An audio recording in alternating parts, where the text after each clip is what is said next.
Hey folks, welcome to Advisory. Happy Tuesday, October 31st. Wait, it's Halloween. I can't be dressed like this on Halloween.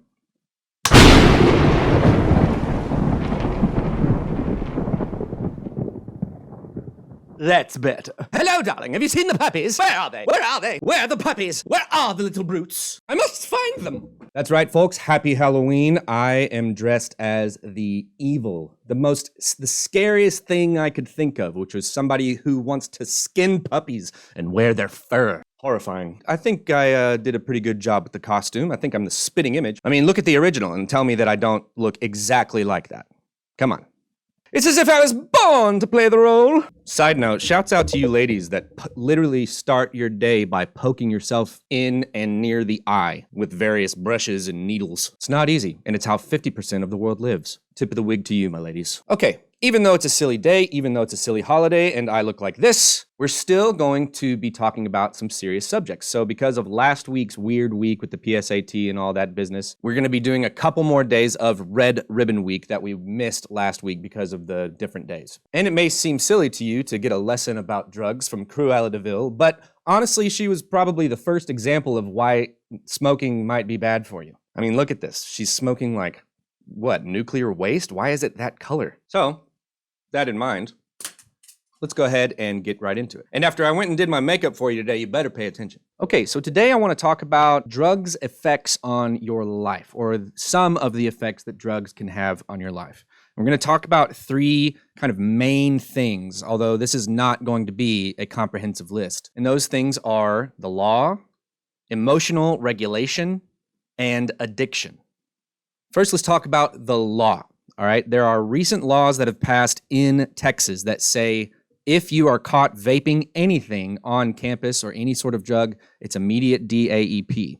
Now, that's just in the school. If you're caught outside of school, if you get pulled over and you are found to have some sort of vape of nicotine, then it's a fine. But if it's THC, it is a possible felony, especially in Texas. They do not mess around with these laws. And there are all sorts of complications that can happen throughout the rest of your life if you have a felony conviction on your record. It can make it more difficult to vote. It can make it impossible to run for office, but you may not care about those things. It will be more difficult to get employment because if you think about it, if I'm an employer and I have two qualified people and one of them has a felony conviction on their record and one of them doesn't, I'm probably going to lean towards the one that doesn't. And that doesn't make it impossible, but it makes it much more difficult.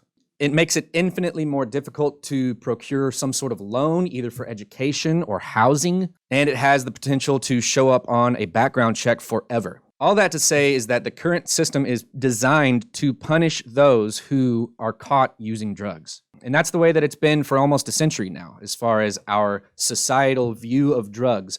Oftentimes, law enforcement and the law itself sees drug users not as people, but just as law breakers.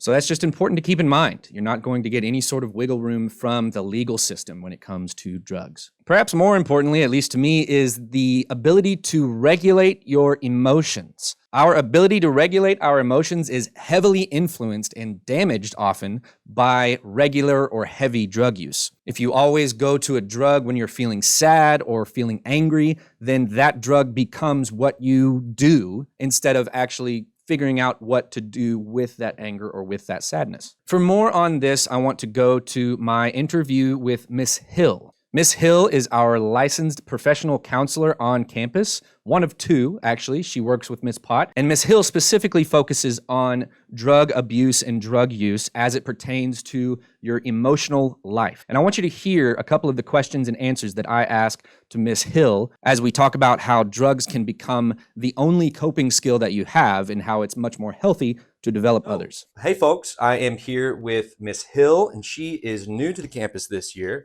Ms. Hill, why don't you tell us a little bit about what it is you do?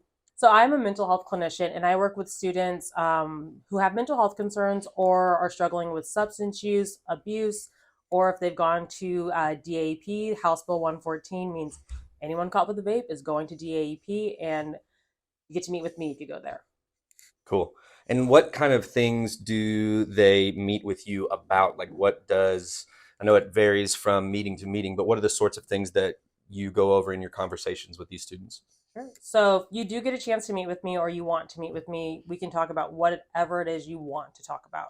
So if you do want to focus on, hey, I'm having a problem with substance use and I don't want to use anymore, we can focus on that. Or if you've been using as a coping skill, we can talk about what are we, avoiding, what kind of coping skills can we replace that with. So it can look however you want it to look, and everything that you share with me is confidential. So if you want to talk about something, you can come talk with me.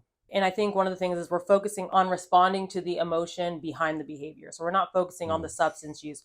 We're focusing on what's driving the substance use. Maybe we feel stressed. A lot of you guys have mentioned you feel stressed. Maybe we feel like we have low self-esteem. Maybe we have a lot of anger, or we have a lot of things in our past that we're trying to avoid. We focus on that and not necessarily the drug use. Nice. Nice. And so, yeah, you've mentioned like coping skills, coping mechanisms. Yeah. What does that mean in terms of like drug use? What is a coping skill? In terms of drug use, I would say it's an unhealthy coping skill. But what a coping skill is something that we do to manage feelings or emotions that are overwhelming. So if we're super stressed out and we choose to go to the bathroom and smoke to kind of calm down, an alternative coping skill could be, if you were in gym, for instance, like doing 10 push-ups, because what that's going to do is it's going to take that energy and it's going to kind of displace the emotion. Another coping skill could be journaling, writing down how you're feeling. And what that does is take the emotions out of here and puts them elsewhere and helps us see a bigger picture. There's a lot of different coping skills that we can discuss. Not every coping skill is going to work for everyone. So it is very individualized. Yeah. Yeah. Nice. And I guess while we're on the subject of coping skills, what are some of the dangers of like, if I feel bad and I'm using drugs or I'm using a vape or something like that as the kind of the only coping skill, what is the danger of that? What are the risks there? Sure. So if we are currently only using substances as a coping skill, what that's going to look like for people who are under the age of 25, because our brain is still also developing, what our brain's doing is taking the substances that is going in and kind of treating it as something that we always need to feel good. So when we don't use and we feel like our normal level of good, our homeostasis, we feel lower than we were before. So we kind of always need more and more.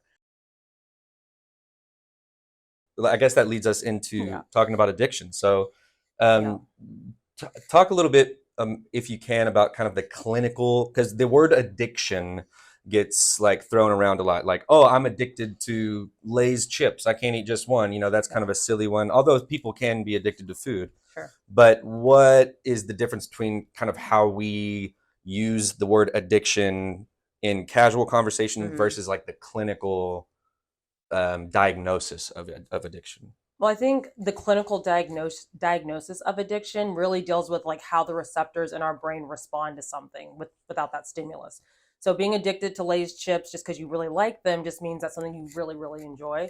But when we're addicted to whether it's, gambling or drugs, pornography, kind of whatever that looks like, our brain like craves that. And so the receptors that say like, I feel good, it's like, I need this to feel good. Without this, I don't feel good. And so it's a chemical, not imbalance in your brain, but it's a chemical makeup of your brain that's seeking these things out versus I really like chips. Yeah. Nice.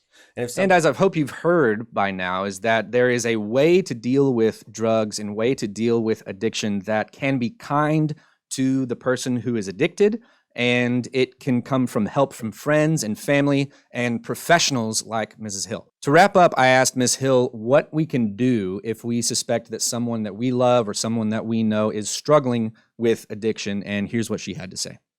Maybe like if somebody is struggling with addiction themselves, then that is like definitely something to talk to you about, to seek out help with maybe Ms. Pot even as well, and some other resources.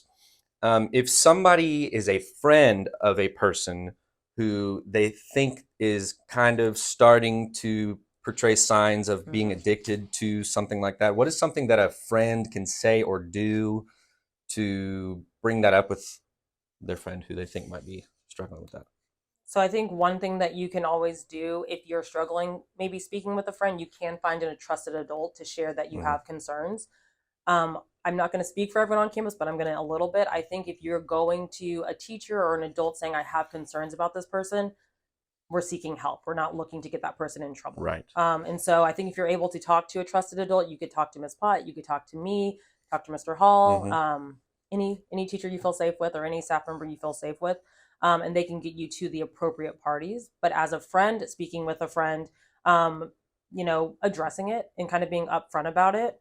And if that person's not ready to receive that help or seek that help, but you're concerned, it is okay to let an adult know. That way they can kind of step in, because if someone may need to make changes to stay healthy and to be safe, and they're not ready to make those changes, it's going to be very difficult. And someone is ready to receive that help, that's when, we see those changes. And so if you as a friend are trying to take that responsibility on, that's a lot to handle. So I would say seek out someone that, has the credentials, has the, hopefully like the awareness of like to receive these resources, and then get with that adult and they can kind of help you out. Yeah. I like how you said it's about being healthy and safe. Like that really is the two kind of things that everything we've talked about like surround. It's all about, are you making healthy decisions, not good or bad decisions, but healthy decisions, and are you being safe? And we're going to talk more about that in this video and other videos. But Ms. Hill, thank you so much for your expertise and for being here on campus to help us. And if you guys need her, she's here, and she's very fun to talk to and very easy to talk to. So thank you, Ms. Hill. Appreciate it. All right, I hope you learned a little bit today about at least 3 ways that drugs can affect your life negatively when it comes to the law, when it comes to emotional regulation, and when it comes to the power that addiction can have over us. We're going to talk on Thursday a little bit more about drugs, and then we will finish up our Red Ribbon Week programming. But I want you to have some discussion with your advisor on the next slides. You can go to those now. Happy Halloween. And if you see any puppies, let me know. Be good to yourself and others. See you later.